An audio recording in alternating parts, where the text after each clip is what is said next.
pros and cons. First, the pro. We were in the midst of an oil build-out even before this happened. So we were probably going to be seeing another 1 million barrels a day within the calendar year. That will probably increase by about half now. And considering the environment we're in, that's great. However, it's nowhere near enough. So if everyone who can be brought in is brought in, we're still talking about a shortage in excess of 3 million barrels a day this year, and then next year probably going up to 5. It's very difficult for me to see a scenario where that's going on, where oil prices stay below 170. And considering that the Biden administration is not incredibly popular, and it's a midterm election year in the United States, I think it's very highly likely that the United States is going to ban oil exports, or at least restrict them, in order to sever the American energy price environment from the global one. Now, that'll keep prices relatively low and mild in the United States, but that's going to remove another 3 million barrels a day of consumption capacity, production capacity from the rest of the world.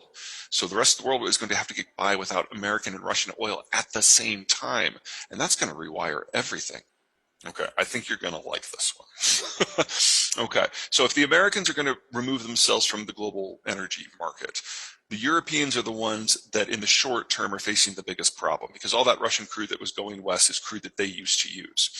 So the Europeans are going to have a very simple choice. I mean, they can petition the United States for a little bit of help, and the U.S. will send refined product to try to take the edge off of it, but it won't be nearly enough. The Europeans are going to need an alternate energy source, so they will go south. They will start interfacing with their former colonies throughout the African continent and making sure that those flows go north to Europe instead of east to Asia. The next country in the kick line is India. If there's minimal Russian crude and minimal African crude and minimal North American crude, all of a sudden India is looking at a global shortage that is greater than total Indian production. But India is the closest major country to the Persian Gulf. And any tankers that leave the Persian Gulf have to sail by India to get to East Asia. In that environment, India is the only country in the world with the military, economic, and political capacity to interface with the Persian Gulf from a point of strength. So I think it's going to be very easy and very necessary for India to go to Kuwait and the Emiratis and the Saudis and arrange a direct transfer deal. So prices will probably be uncomfortably high. That's going to be unavoidable, but you're not going to have a problem with actual supply. That's going to be for countries further east. Because if you remove all this oil from the market, then the entirety of the shortage falls to the last country in line, and that's China.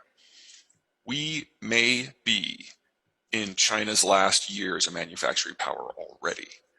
Because if they can't keep the lights on, nothing else matters. So that's quite a dire situation that you're talking of from the point of view of China.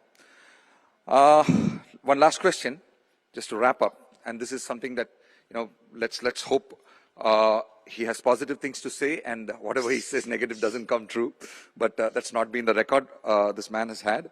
So you're talking about a damaged Russian crude infrastructure, disruption in Ukraine and Russia, wheat and agriculture supplies, dysfunctional Kazakh sources also, you said it goes through Russia, oil at abnormally high levels, and this plus post-QE inflation hitting hard, China shutting down cities now for the COVID waves. This is the present to the next few months. Add to that the not so rosy situation that it's not going to be May 9th, it's going to be a long time after that the Russian push will continue, and it probably will come to a place where by June or so, or July probably, the Russian pipes start cracking, bursting, and then they are in a absolute desperate situation. On top of that, I'll go back to your last time's prediction that the baby boomer generation retires this year in the United States at the average age of 70, and by 2022 end, you said most people will be in conserving mode, out of spending out of pension than out of earnings. So we're basically going to face a serious situation here sometime in the middle of 2022 onwards. And if the least that could be done was to get the oil thing back to current situation, that itself, you said, technically will take between a year to two. So you're going to be seeing a very, very bleak situation over the next 2 to 3 years. Your prognosis for the global economy now for the next 12 to 24 months? The global economy is going to be in recession, maybe even depression. We are at a break point where globalization is collapsing and the demographics of so many countries are turning. We've always known, demographically speaking, that this was going to be the decade where the old economic model of globalization was going to fail. We've always known it's coming. The COVID epidemic sped things up, and Ukraine has put in a hard stop. So we're there. This is the year it's all breaking down. Something to keep in mind. When the Americans created globalization, it was done as a bribe. We were trying to convince countries to join us against the Soviets. So you can participate in any supply chain, participate in manufacturing, access any market, access our market, if in exchange you ally with us against the Soviets. India didn't join. India has been relatively pro-Soviet. In fact, the Indians were pro-Soviet even when the Soviets were gone. What that means is when globalization collapses, India doesn't have to fall all that far because India never invested its economy into the international network. And since you have functional boycotts, not boycotts, not the word, since you have functional control, if you want it, over who gets Persian Gulf energy, India is going to suffer, yes, unavoidable. You may not have invested your entire economy in it, but there's no way that you can break the imports and the export system of the world without feeling something. That goes for the US too.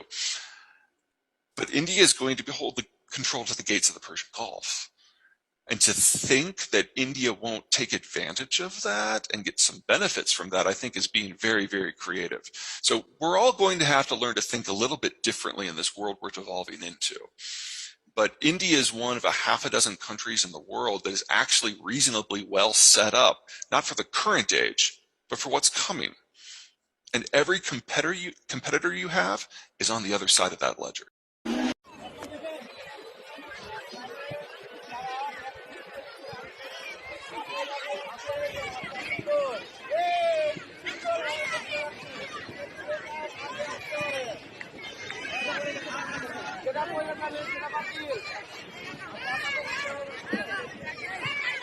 চলছে নবম এবং দশম শ্রেণীর ঈদ প্রতিযোগিতা। আমরা দেখতে পাচ্ছি প্রত্যেকটা প্রতিযোগী 3টা করে ঈদ ব্যবহার করে সামনে এগিয়ে চলছে। দুজন বেশ এগিয়ে আছে। খেলাটা আমাদের তো অনেক কঠিন ব্যাপার, প্র্যাকটিস না থাকলে আসলে ভালো করা সম্ভব না। এদিকে একজন এগিয়ে চলেছে, দুজন তিনজন বেশ এগিয়ে চলেছে।